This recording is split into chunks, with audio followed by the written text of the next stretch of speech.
ماہ ربیع الاول 4 نسبتوں کا حامل مہینہ ہے۔ صرف اس کی ایک نسبت کو لوگ جانتے ہیں، باقی 3 نسبتوں سے ناواقف رکھتے ہیں۔ ایک نے تو یہاں تک کہا کہ حجر اسود اتنا بڑا مبارک پتھر جنت سے لایا گیا جس کو چوم کے لوگ اپنے گناہ بخشوائیں۔ لوگوں کی حد یہ ہوتی تھی کہ حجر اسود سے زیادہ لوگ محمد بن عبداللہ کے چہرے کی دھاروں کو دیکھ رہے تھے۔ ان کے جب تک ان کی ساری چیزوں سے زیادہ میں محمد اس کے دل میں محبت کے ادراک سے نہ اتروں، اس وقت تک وہ اپنے آپ کو کامل ایمان والا نہ سمجھے۔ یہ بتلائے، اللہ کی قسم اٹھا کے بتلائیے، اگر تو آپ میری ہدایت کے لیے، میری تعلیم کے لیے راتوں کو تہجد کے وقت میرا نام لے کے اگر میرے لیے آپ دعائیں مانگتے ہیں تو یہ میری گردن بھی حاضر ہے، میری کمر بھی حاضر ہے۔ اگر میرے لیے آپ نے نام لے کے دعا نہیں کی تو پھر آپ کو ڈنڈا مارنے کی اجازت ہے۔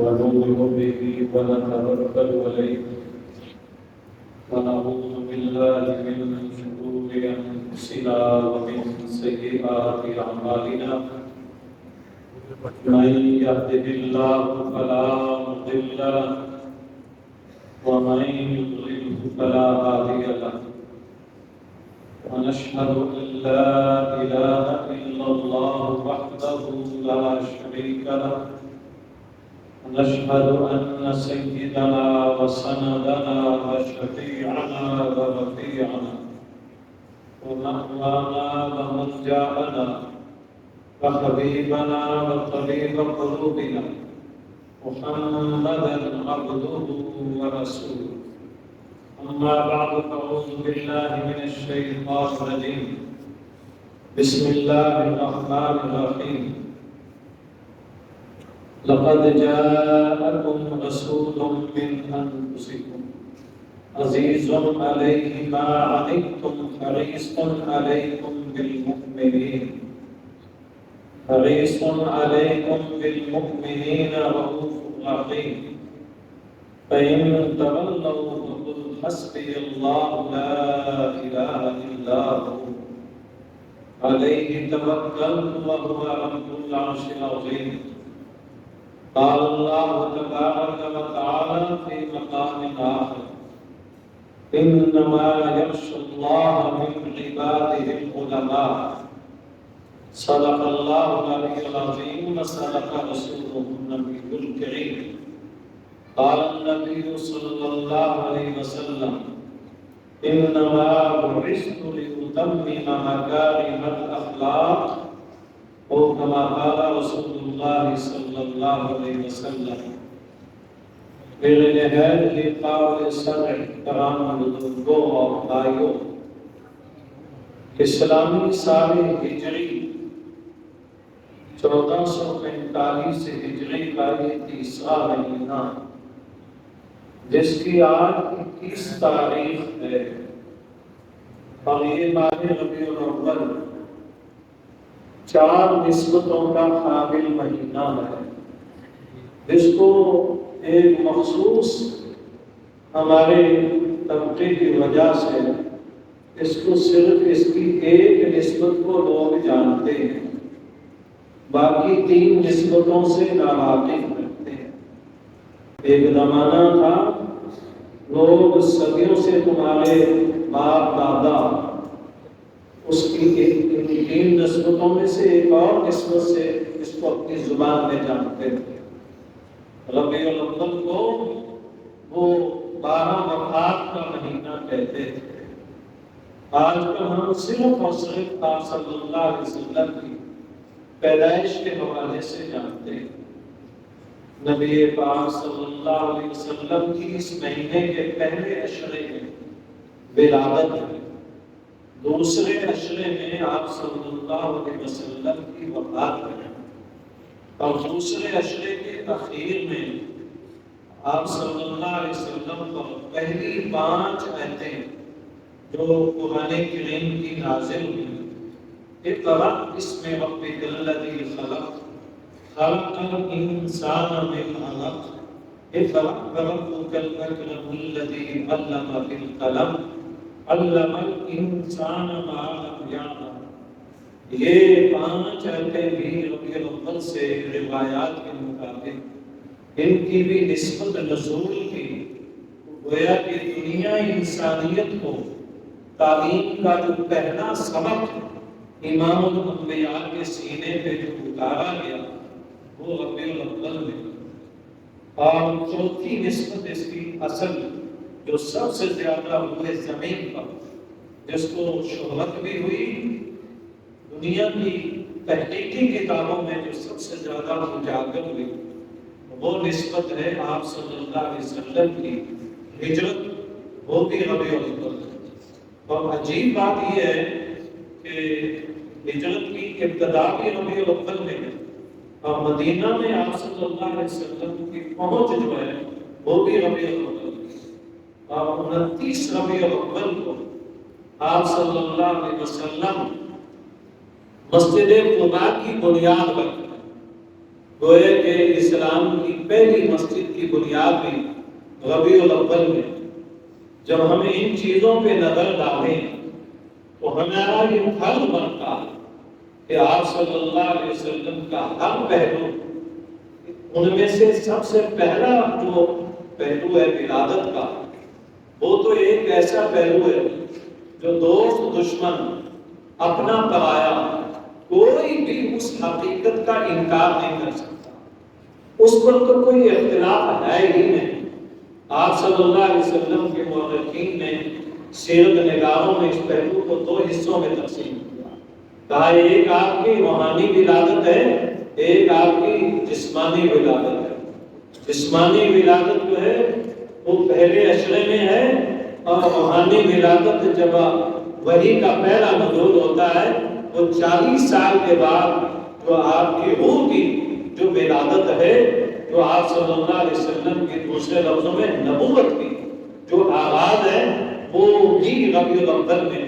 اب ہم نے یہ دیکھنا ہے کہ اس ولادت سے دنیا کو ہدایت کا پیغام جاتا ہے، اس کا ظہور ہوتا ہے۔ آپ تو پہلے کوئی نبی ہونے کے ناطے سے نہیں جانتا تھا، 40 سال کی عمر سے پہلے خاتم الانبیاء کے عنوان سے کوئی نہیں جانتا تھا۔ اس میں کوئی شک نہیں کہ آپ کو الصادق بھی کہا جاتا، آپ کو الامین بھی کہا جاتا۔ آپ صلی اللہ علیہ وسلم اتنے بڑے الصادق، جوانی کے اس عروج کے زمانہ میں کہ آپ صلی اللہ علیہ وسلم سے مکے کے مشرک سرداروں نے یہ فیصلہ کیا کہ جناب ہمارے سب سے پہلے حجر اسود بیت اللہ کی تعمیر میں حجر اسود کو وہاں کون رکھتے؟ تو انہوں نے فیصلہ کیا کہ صبح جس شخص پر ان 5 آدمیوں میں کی پہلی شخصیت پر پہلے چہرے پر نظر پڑی تو اس شخص سے ہم جناب حجر اسود رکھوائیں گے۔ عجیب اتفاق کہ آپ صلی اللہ علیہ وسلم سے ملاقات ہوئی اور آپ صلی اللہ علیہ وسلم کے لیے فیصلہ ہو گیا۔ تو آپ صلی اللہ علیہ وسلم نے اس زمانہ میں، جبکہ نبی ہونے کے ناطے سے نہیں، آپ صلی اللہ علیہ وسلم کا یہ وہ زمانہ ہے جب دنیا آپ کو محمد بن عبداللہ سے جانتی اور پہچانتی ہے، اور آپ کی ذہانت، آپ کی ذکاوت، آپ کی امانت، آپ کی دیانت، آپ کی اجتماعیت اور بکھرے ہوئے لوگوں کو ایک دھاگے میں پرونے کا انداز دیکھیے۔ مشرک گواہی دیتے ہیں کہ ہماری عقلیں تنگ رہ گئیں کہ محمد بن عبداللہ، ہم یہ سوچ رہے تھے وہ اپنے ہاتھ سے پتھر اٹھائیں گے اور جا کے حجر اسود کو وہاں جا کے کونے پہ بیت اللہ کی دیوار میں لگا دیں گے، لیکن آپ نے ایسا نہیں کیا، بلکہ فرمایا کہ ایک بڑی چادر بچھاؤ، اس میں حجر اسود کو بیچ میں رکھو۔ تو فرمایا تمہارے ہر قبیلے کا سردار اس چادر کو ذرا اپنا ہاتھ لگائے۔ تم قبائل کے سرداروں کو جمع کیا، ان کو کہا سارے اس چادر کو اٹھاؤ، اٹھا کے لے چلو۔ جب قریب گئے ہونے پر آپ نے وہاں اپنے ہاتھ سے حجر اسود کو اٹھا کے رکھ دیا۔ آپ صلی اللہ علیہ وسلم کے چہرے پر آپ کے پسینے کی بوندوں سے ایک ایک نور کی شعاع پھوٹ رہی تھی، آپ کیفیت دیکھ رہے تھے کوئی آپ صلی اللہ علیہ وسلم کے ہاتھ کو چومنے کی کوشش کرتا، کوئی پیشانی کو چومنے کی کوشش کرتا۔ ایک نے تو یہاں تک کہا کہ حجر اسود اتنا بڑا مبارک پتھر جنت سے لایا گیا، جس کو چوم کے لوگ اپنے گناہ بخشوائیں۔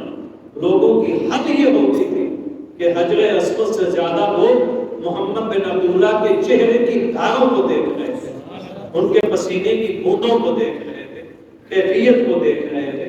تو آپ صلی اللہ علیہ وسلم کی 40 سالہ زندگی پر تو کسی دنیا کی کسی کی مجال نہیں ہے کہ اس پر کوئی ایسی کیفیت ہو جائے، ایسا کوئی انداز ہو جائے۔ آپ صلی اللہ علیہ وسلم جب نبوت آپ کو ملتی ہے اور ظہور کا حکم ملتا ہے، آپ صلی اللہ علیہ وسلم کا وہ زمانہ تقریباً وہ 23 سال کا زمانہ ہے، جس میں 2.5 پونے 3 سال تو آپ کو دعوت کے اظہار کی اجازت ہی نہیں تھی، باقی بچتے ہیں 20 سال کا زمانہ تقریباً۔ اس 20.5 سال کے زمانہ میں آپ کو اعلان نبوت کا حکم ملا، اور اس زمانہ میں آپ صلی اللہ علیہ وسلم کے جو وقت بنتا ہے وہ 11 سال اعلان نبوت کر کے اور لوگوں کو دعوت دیتے ہوئے سورہ مدثر کی آیات کے مطابق اترتے ہوئے 11 سال مکہ مکرمہ کا وقت گزارتے ہیں، اور وحی کے نزول سے لے کے 13 سال مکے کے بنتے ہیں، اور مدینہ منورہ میں جاتے ہیں 10 سال۔ ہم جب ربیع الاول کو دیکھتے ہیں ہجرت کے حوالے سے تو ہمیں ایک پیغام ملتا ہے، اور وہ پیغام یہ کہ دین زندہ نہیں ہوتا گھر سے محبت کرنے کے ساتھ، دین زندہ نہیں ہوتا جب تک ہم یہ کیفیت ہر مسلمان کی نہ پیدا ہو جائے، کبھی بھی دین اس گھر میں زندہ نہیں ہو سکتا۔ بلکہ امام الانبیاء نے تو یہاں تک منع فرما دیا، ہر مسلمان کو کہہ دیا کہ آپ اپنے آپ کو کامل و اکمل مومن ہی نہ سمجھیں، آپ ذہن سے نکال دیں کہ آپ کامل مومن ہیں، آپ اپنے دماغ سے یہ بات نکال دیں کہ کامل ایمان والے، آپ کامل ایمان والے اس وقت بنیں گے جب آپ کی کیفیت یہ ہو جائے لا یؤمن احدکم حتی اکون احب الیہ من والدہ وولدہ والناس اجمعین۔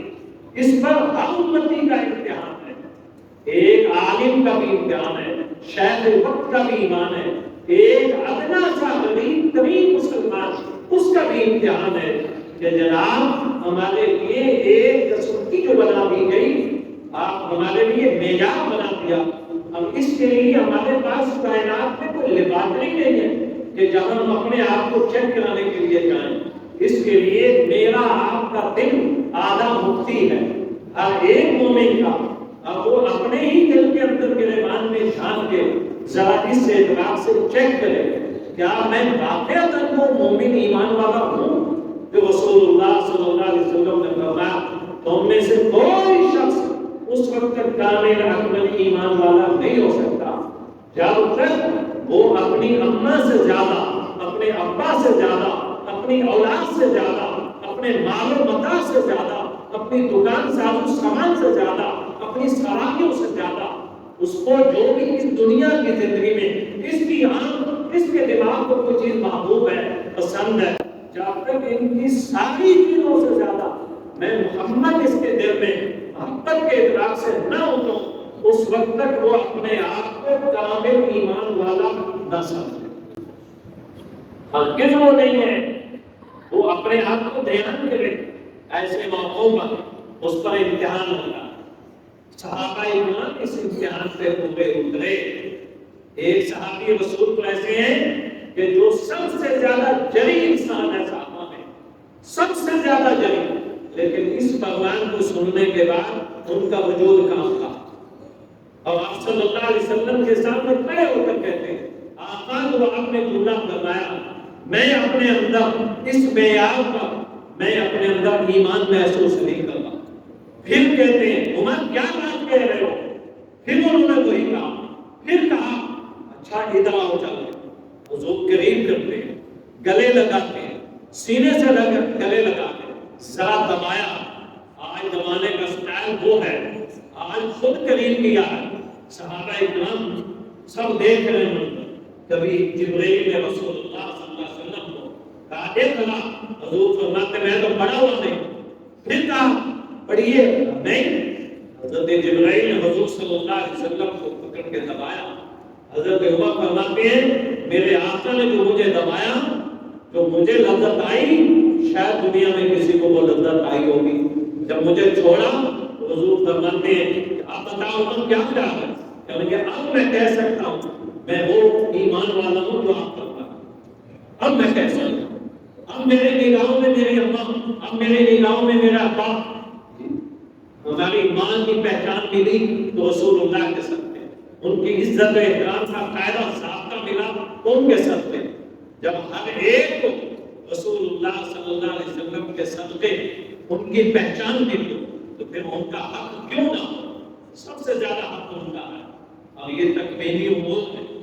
ایک زمانہ تھا کہ جب اسلام ہندوستان میں پاک و ہند میں آیا تو سندھ کے راستے سے آیا. اب اس کو اسلام کا جو سبب بنے، جو سب سے بڑا غازی انسان یہاں سے جس کے صدقے ایمان آیا، اس شخص کا نام محمد بن قاسم رحمت اللہ علیہ. محمد بن قاسم کے ساتھ اور وہ شخص ملتان تک اور یہاں اسلام پہنچتا ہے. آپ تکوینی امور کا فیصلہ دیکھیے. تقریباً اس کے بعد 250-300 سال تک ملتان کو خدا نے علمی مرکزیت کا ایک سنٹر قرار دیا. 250-300 سال تک سب سے بڑا مہنگا مرکز پاک و ہند میں پہلا وہ ملتان. اور ملتان کے بعد تکوینی امور کے داتے کہ اس شہر کو خدا نے اسلام کے لیے منتخب کیا. اور اس کے بعد وہ مرکز منتقل ہو جاتا ہے لاہور. 250-300 سال تک لاہور کو مرکزیت رہتی ہے. پھر یہی مرکزیت تبدیل ہوتے ہوئے دلی چلی جاتی ہے. 300-350 سال مرکزیت دلی کو حاصل ہے. اب یہ سارا زمانہ ذرا آپ گنتے چلے جائیں گے. اس کے بعد آپ دیکھیے یہ ان تینوں شہروں کو ذرا ان کی پہچان دیکھیے. کتنے بڑے شہر ہیں، کتنے پرانے شہر ہیں. ملتان کو دیکھیے، لاہور کو دیکھیے، دہلی کو دیکھیے. ان تینوں میں سب سے پرانا شہر ملتان ہے. اور ملتان سے پہلے قدیم ترین شہر ٹھٹھا جو ایک حیدرآباد کے پاس شہر. اس کے اندر 4000 کالج قائم ہوئے. 4000 کالج رہتے ادارے ہیں. اس کا قبرستان سب سے زیادہ تاریخ ہے. تو ایک زمانے میں اللہ نے ملتان کے صدقے افق پر رشد و ہدایت کا مرکز بنا. اس کے بعد لاہور کو ایک مقام حاصل ہوا. اس کے بعد دہلی کو مرکز حاصل ہوگا. لوگ دیکھ رہے تھے. اب دیکھیے آنے والے وقت میں دہلی سے یہ مرکز کدھر منتقل ہوگا. پروردگار نے شہروں سے اس مرکز کو اٹھا کے ایک قصبے میں منتقل کیا. اب شہریت اعلیٰ سلسلہ ختم اٹھایا اب ایک قصبے میں. اب وہ قصبہ جس کی عمر کوئی آج کے زمانہ میں 374 سال کے قریب اس قصبے کی عمر. چونکہ اس پہ جو قبروں کے نشانات ملتے ہیں اور اس کی تاریخ ہم دیکھتے ہیں. اور وہ قصبہ تھا دیوبند جس کا پرانا نام جو تھا وہ دیوی کونڈ تھا. ان کا اپنا پرانا نام. اور اسی سے وہ تبدیل ہوتے ہوئے اسے دیوبند کہا جاتا. ڈسٹرکٹ سہارنپور کی آج تک وہ تحصیل ہے. اس کے درمیان میں ایک بازار ہے جو اسٹیشن سے لے کے دارالعلوم دیوبند کی مسجد تک ایک لمبا بازار ہے. اور اس انداز کا بازار ہے جیسے آپ کبھی قبولہ کو گئے ہو تو قبولہ کے ایک کونے میں داخل ہو اور آگے جائیں تو آپ کو دائیں بائیں ایک ہی لمبا سا بازار نظر آتا ہے. تو دیوبند میں اسٹیشن سے لے کے دیوبند کی گیٹ تک وہ آپ کو ایک ہی بازار جس کے مشرق میں بند کو آپ تمام ہندوؤں کے جائیں اور مغرب جنوب میں تمام کے تمام گھر جو ہیں وہ مسلمان ہو گئے. اب درمیان میں جو بازار ہے وہ حد فاصل ہے. اور عجیب بات یہ ہے کہ ایک زمانہ میں ایک وقت میں اسی وقت یہ مرکز منتقل ہوتا ہوا دکھائی دیا. حضرت شیخ ہند کے والد ہیں حضرت مولانا ذوالفقار صاحب رحمت اللہ علیہ. حضرت مولانا ذوالفقار صاحب امیر ترین آدمی تھے. بڑے باغوں کے مالک تھے. بہت تعلیم یافتہ انسان تھے. حضرت شیخ ہند کے والد کی میں بات کروں. حضرت مولانا ذوالفقار صاحب فرماتے ہیں کہ میں نے یہاں شاہ صاحب کا جو قافلہ گزرا سید احمد شہید رحمۃ اللہ علیہ اور شاہ اسماعیل شہید کا، تو یہاں گھوڑا جو ہے ان کا یہاں بد کا جب یہاں سے گزرا، جہاں اس وقت دارالحدیث ہے اس جگہ کا سینٹر جو ہے اس جگہ پہ یہ سب سے زیادہ دیوبند کی نچلی جگہ تھی، اور یہ جتنا پانی رسک کے یہی آتا اور یہاں سے نچلی جگہ سے اوپر منتقل ہوتے تھے، جیسے ہر علاقے کے گاؤں کی نچلی جگہ ہوتی ہے تو یہ اس کی نچلی جگہ۔ جب گھوڑا بھٹکا تو حضرت شاہ صاحب گھوڑے سے اتر گئے، فرمایا میرا گھوڑا کہیں بھٹکا نہیں، تو سید احمد شہید فرمانے لگے، مولانا ذوالفقار صاحب فرماتے میں آگے گھوڑے کی لگام پکڑے ہوئے ہوں، تو جب شاہ صاحب نے فرمایا کہ میں اترا اس لیے ہوں کہ میرا گھوڑا جب بھٹکا مجھے یہاں علموں اور لوگ کی یہاں سے شعائیں پھوٹتے ہوئے دکھائی دے، ابھی کچھ معلوم نہیں زمانہ کب آئے گا کیا ہوگا۔ اب جناب اس وقت جہاں سے یہ قافلہ آ اس وقت مرکز دلی ہے، اب کوئی سوچ بھی نہیں سکتا کہ شہروں کے ولایت کی مرکزیت ہوتی ہے۔ آج کل بھی ایک تصور ہوتا ہے کہ جناب شہروں میں اگر ہو تو یوں مرکزیت ہوتی ہے، دین یوں پھیلتا ہے، لیکن دیوبند کی دھرتی کو میرے رب نے تکوینی امور کے ساتھ مرکزیت دے کر اب افق پر یہ پیغام دے دیا کہ اب صدیوں تک قصبے آباد ہوں گے، قصبے مرکزیت بنیں گے، اور اس سے جناب ایک جال پھیلے گا، اور ایسا جال پھیلے گا جس کا آپ اندازہ نہیں کر سکتے۔ آج 250 سال ہونے کو ہیں اس کی مرکزیت کو۔ عجیب بات یہ ہے، خدا کی شان یہ ہے، دیوبند کے پرانے فضلات اتنے ہیں، اب وہ جہاں جا کے ٹیلوں میں بیٹھے ہیں، جا کے کسی جناب ایک دو جاپانی زمین پہ بیٹھے ہیں، اس کو جناب انہوں نے اس انداز خانقاہوں کا مرکز بنا دیا۔ آپ دیکھ لیجیے دیوبند سے ایک تھانہ بمر میں شیخ وقت آ کے ایک قصبے میں ایک گاؤں دیہات میں بیٹھتا، آپ اس شخص کی مرکزیت کا کبھی غور کرنا چاہیں حکیم الامت کے تو آپ کو ایک چشمہ ایک اتنا مضبوط درخت ڈھونڈتا ہوا نظر آئے گا جس کی شاخیں چاروں افق پر پھیلتی ہوئی نظر آئے گی۔ اب وہ بھی ایک قصبہ ہے، وہاں سے اسی کا پھیل کا اثر رائے پور جاتا ہے، رائے پور خود ایک قصبہ ہے، اور وہاں سے جناب اسی رائے پور کا جناب پھیل دیکھیں کہاں سے کہاں تک جاتا ہے، اور اسی کا ایک روحانی بیٹا اور جناب محمد رسول اللہ صلی اللہ علیہ وسلم کی صفت فضیلت کو لیتے ہوئے مولانا فضل محمد آکے فقیہ والی کے طبے پہ آ کے بیٹھتے ہیں۔ اب جناب اس شخص کی کیفیت دیکھیں، اور اگر کوئی شخص بڑے شہر میں بیٹھ کر بہت بڑا جامعہ بنا کر اور اس نے بڑا فیض پھیلا دیا، یہ ان کا اتنا بڑا کمال نہیں۔ حضرت مولانا خیر مسلم جالندری رحمۃ اللہ علیہ فرماتے تھے کہ حضرت مولانا علی محمد علی جالندری رحمۃ اللہ علیہ کو کبھی کبھی پیشانی چھوڑ کے فرماتے، مولانا دنیا میں خطیب تو آپ ہیں کہ آپ کی پوری تقریر میں نہ شعر و شاعری، نہ آپ کی کوئی آواز خوبصورت، نہ آپ کوئی ایسا انداز ترنم والا پڑھے، لیکن اس کے باوجود آپ کی پوری تقریر میں نہ تو آج تک ایجنسیوں کو ان کے قلم بھی دنگ رہ گئے کہ آج تک آپ کے لفظوں سے آپ کو قصوروار نہ ٹھہرا سکے۔ اب عجیب بات یہ ہے کہ تیرے بیان سننے کے بعد کوئی آنکھ نیچے جھک نہ سکتی، اب جناب تیری کان اور آنکھیں ڈھلی ہی ڈھلی رہ گئی۔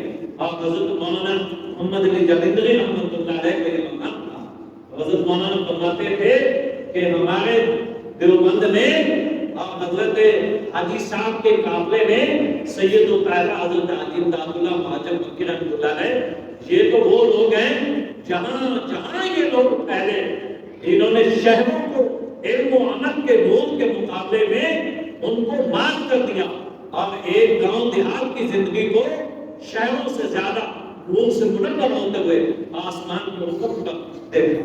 وہی وہ جملہ تھا جو ابھی آپ کے سامنے حضرت کے پوتے پیر مولانا محمد مسعود قاسمی صاحب کہہ رہے تھے کہ حضرت نے نعمانی صاحب نے فرمایا کہ میں نے جو لذت دیکھی وہاں ایک نماز پڑھ کے وہ لذت کیوں دیکھی، وہ کیا کیفیت، وہ اخلاص۔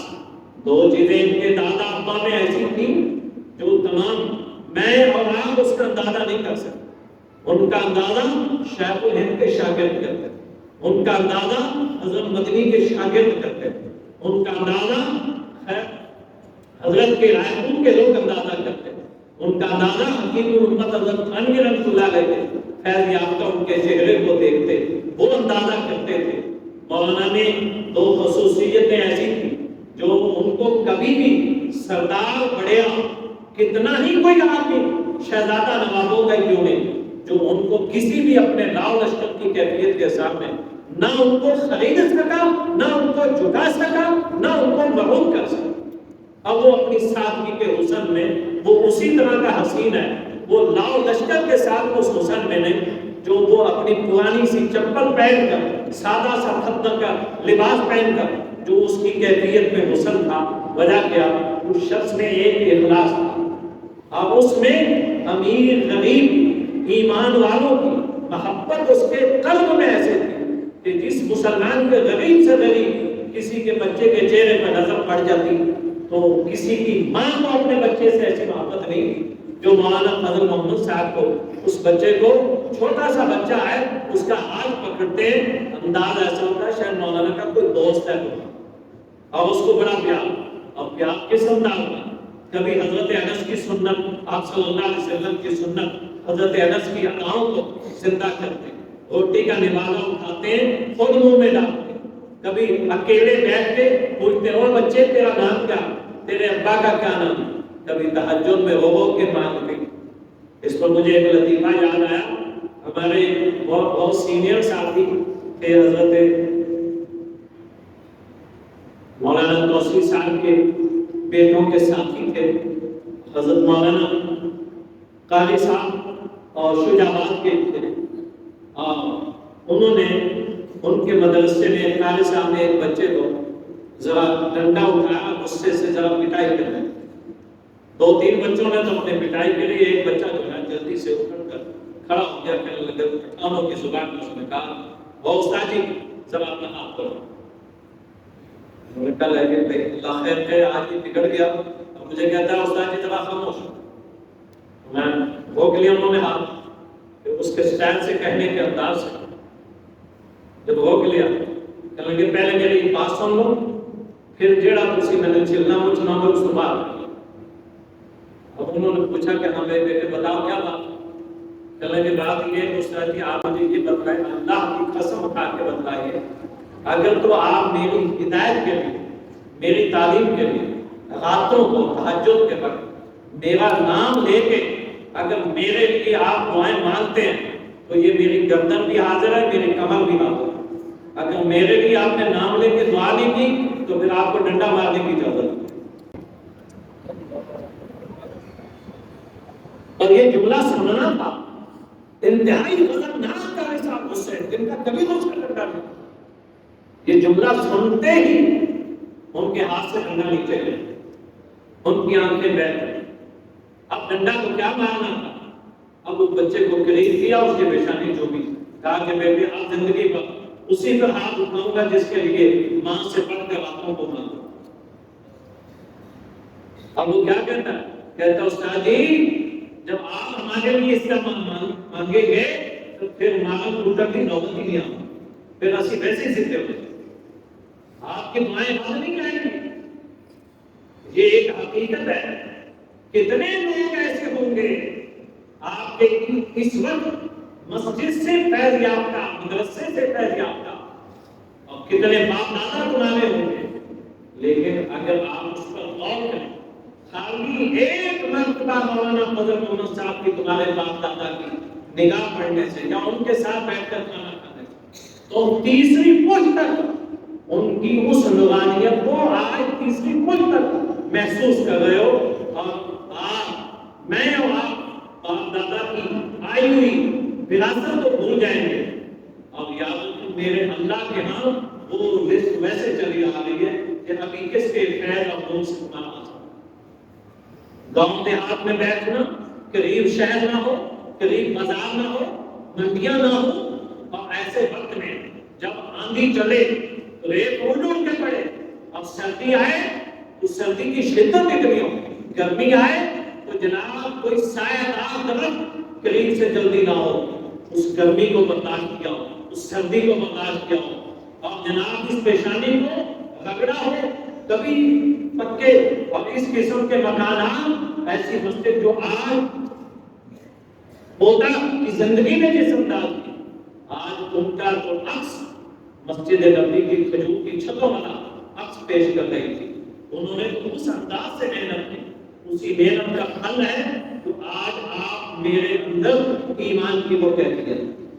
آج میرے وہاں کے اندر میں اس ادارے کا 3 ہفتے کا اسٹوڈنٹ ہوں، طالب علم. میں یہاں 3 ہفتے پڑھا. یہاں دورہ سب کے لیے ہمارے استاد تھے مولانا امین صاحب تشریف لائے، اور میرے ساتھی تھے مولانا ٹیچر کی جانب کے تھے وہ مولانا الیاس صاحب، وہ بھی اس وقت تھے. تو میرے 2 استاد بھی آئے جو یہاں دورہ سب کے لیے. تو 3 ہفتے ہم ایک کمرے میں یہاں رہے ویسے تھے، لیکن میں حضرت مولانا ان کے دادا ابا کے پاس تو اس سے 14 سال پہلے میں یہاں ایک ہفتہ بحیثیت مہمان رکا. اور حضرت میں ان کے دل میں ایک بڑی عجیب کیفیت تھی. مشہور بات تھی کہ میں جب اٹھ کر جانے لگا تو میں نے کہا کہ میں جو آیا تھا اس وقت میں میٹرک کرتا تھا اپنا آباد میں 9ویں 10ویں گورنمنٹ ہائی اسکول میں. تو وہاں سے مجھے پتا چلا ایک بڑا مدرسہ فقیر والی، تو بڑے شوق سے میں دیکھنے کے لیے آیا. تو میں 1-2 گھنٹے کے کہ میں مدرسہ جا کے دیکھتا ہوں، بڑا پرانا مدرسہ ہے. تو جس مدرسے میں اپنا بازار میں ٹھہرا ہوا تھا وہ بریلوی مکتب فکر کی جامع مسجد کا سب سے بڑا مدرسہ یہاں تھا، اور گورنمنٹ ہائی اسکول کا اسٹوڈنٹ تھا. مولانا فضل الرحمن صاحب کے یہاں جب میں آیا تو چند گھنٹے کے لیے. تو مولانا فضل الرحمن صاحب کا عجیب مزاج تھا. وہ پہلے یہ پوچھتے کہ بیٹے آپ کا نام کیا، پھر ابا کا نام بتا. یہ پوچھنے کے بعد 30 سوال یہ ہوتا آپ کی کاف آپ کی قوم کیا ہے. جو ہی میں نے کہا کہ میرا تعلق اہل سادات سے، والد کے نام کے ساتھ میں نے سید کا لفظ بتلایا، تو مجھے جلدی سے اپنے میں سائڈ میں بیٹھا تھا، ایک لڑکا بیچ میں تھا. اس لڑکے کو کہا تو ادھر ہو جا، ایک کو ادھر میرے قریب. میں قریب بیٹھ گیا. اب انہوں نے جو جناب اس انداز کا ناشتہ اور دعا کیا اور جناب جس انداز کی کیفیت اور لذت لے کے میں ان کے ساتھ تو گھنٹہ ڈیڑھ بیٹھا. بیٹھنے کے بعد میں نے کہا کہ میں نے تو سنا تھا کہ بریلوی مکتب فکر کے لوگ کہتے ہیں کہ سنیوں کے ہاں سیدوں کا جتنا عزت و احترام پیار ہوتا ہے. تو میرا خیال ہے ان کے مولوی اگر آپ لوگوں کا دیوبندیوں کا پیار دیکھ لیں تو شاید وہ اپنا پیار بھول جائیں گے اور ان کو ادب کا صحیح مفہوم سمجھ آئے گا. تو مولانا فضل الرحمن صاحب کہنے لگے الحمدللہ، اللہ کا شکر ہے کہ بیٹے اللہ آپ کو عالم بنائے، سکون پڑھ لو، لیکن میرا مشورہ یہ ہے کہ آپ نے مولوی ضرور بنا. میں نے کہا حضرت دعا کرنا چاہیے. میں بڑا شوق سے حضرت کے کمرے میں 2-3 دن رہا، اور اسکول کی 2 چھٹیوں کی پرواہ نہیں کی، ایک چھٹی تو تھی اور اللہ کا فضل ہوا کہ میں واپس گیا.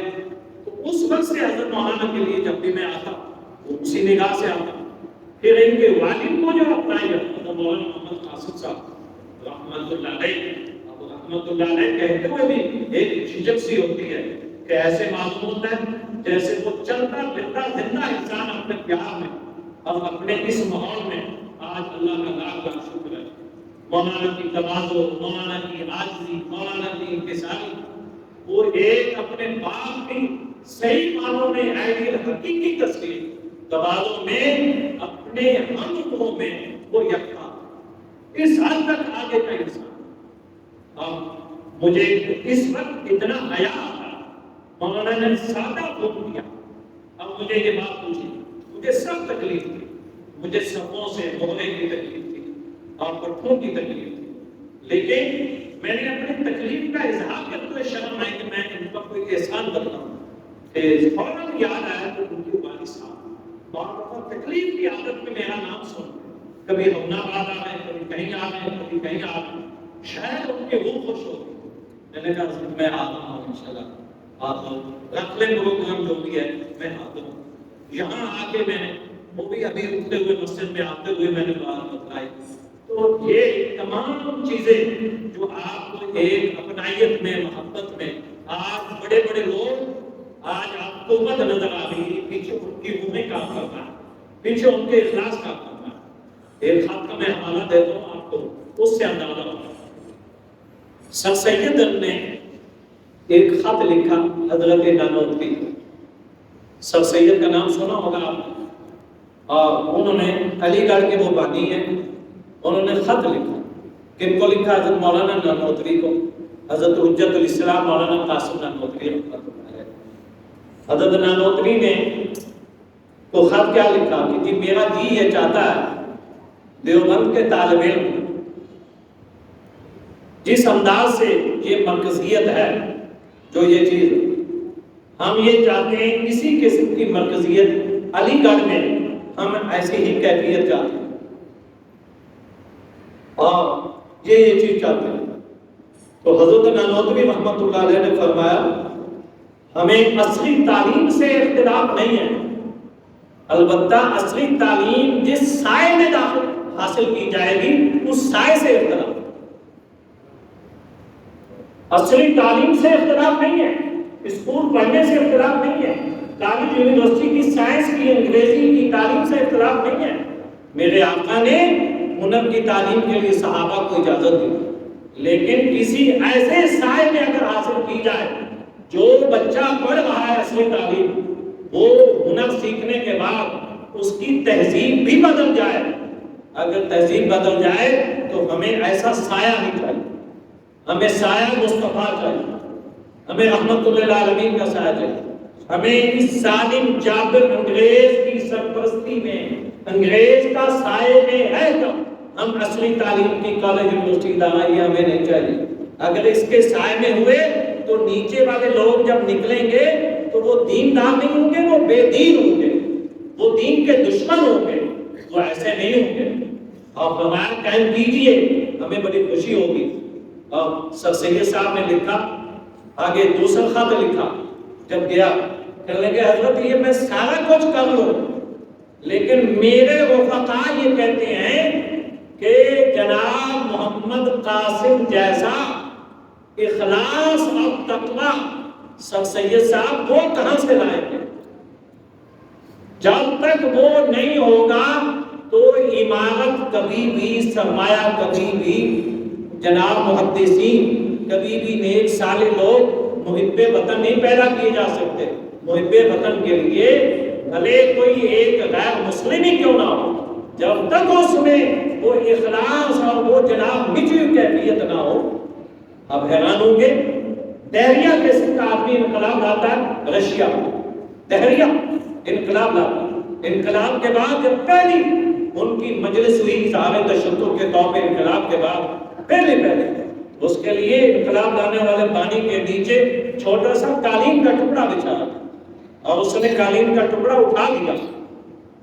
اب قالین کا ٹکڑا جب اٹھایا تو کہنے لگے میرے ساتھ ایک ٹیم ہے اور وہ میرے اس پوری تحریک میں وہ شامل ہے، جب تک ہر ایک کے نیچے قالین کا ٹکڑا نہیں ہوگا میں اکیلا یہ قالین کے ٹکڑے پر بیٹھنے کے لیے تیار نہیں ہوں۔